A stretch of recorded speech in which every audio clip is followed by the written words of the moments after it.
So the war in Yemen is a deeply deadly conflict that has taken the lives of many, many civilians.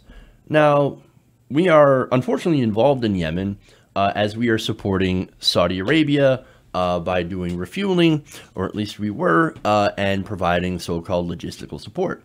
Now, our bombs, well, we've also been selling Saudi Arabia a lot of weapons that they have been using against the Houthi rebels in Yemen. So now, following reports that there have, of course, been a lot of civilian casualties, as well as the murder of Saudi journalist Jamal Khashoggi by Saudi, I guess, loyalists or for some people loyal to the new king, or I'm sorry, Crown Prince Mohammed bin Salman. There has been calls for Congress to end that conflict, right? Let's end the conflict in Yemen. In fact, back in September, you had Representative Ro Khanna, who introduced a resolution to do just that. It basically would have directed the Trump administration to remove U.S. forces from hostilities related to the Saudi-led intervention, right? So it basically would have gotten us away from doing logistical support. And so that would be a great step in a positive direction, because there is no reason that we need to be involved in the war. And in fact, that Saudi-led war needs to end. There are millions of people that are facing starvation in Yemen right now for literally no reason. And we are helping them. And we absolutely shouldn't be. Now, Khanna agrees, progressives agree. And so, of course, Republicans do not agree because they're in the pocket of the defense industry.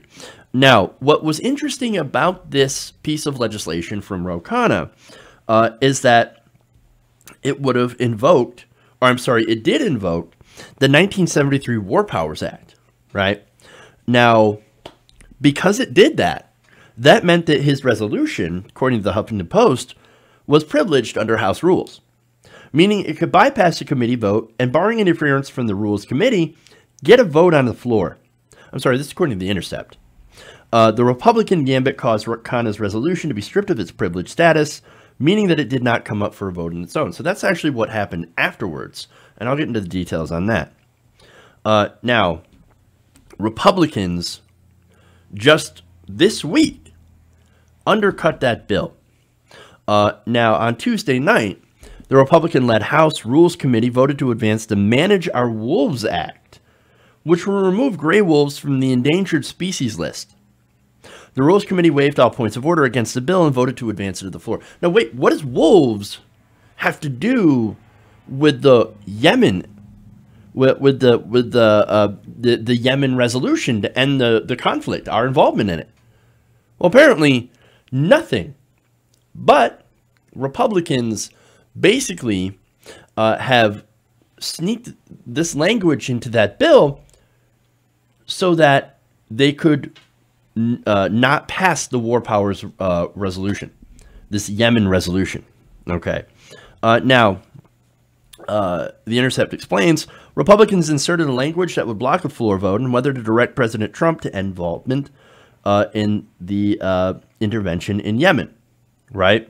On Wednesday evening, the House approved that rule, 201 to 187, largely on party lines, successfully blocking a vote on the Yemen resolution. So, Republicans are saying, yeah, Yemen? No, we don't care about Yemen. Let's introduce language here to block the Yemen resolution. And we're going to use wolves to do it. If that's not a dirty tactic, I don't know what is.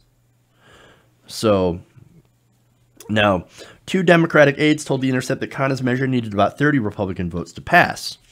And this is the reason why Republicans blocked it, is because it was a very good chance Khanna's bill was going to pass. Now, of course, they were worried about that because Republicans, for the most part, actually work for defense contractors. And if we don't get involved, if we actually get ourselves uninvolved in that war, well, then we're not going to be selling weapons. We're not going to be helping them and basically what is a genocide happening in Yemen right now. Now, later on, of course, once Democrats take the House, kind of can reintroduce that resolution.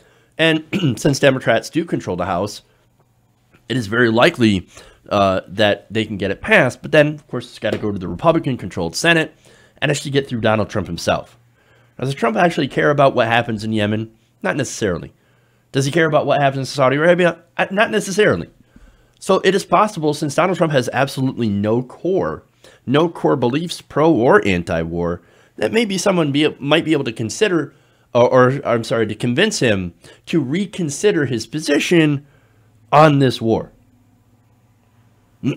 I don't know. Let's hope he can.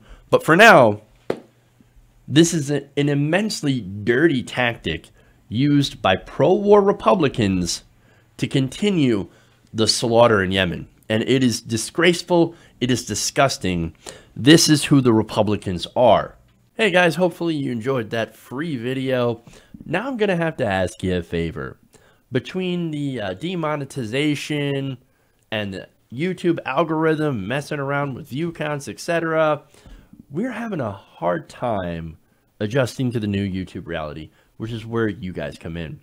See, we have a Patreon, patreon.com/TYTNation, set up to help us rely on you guys, the viewers, instead of big corporate ads.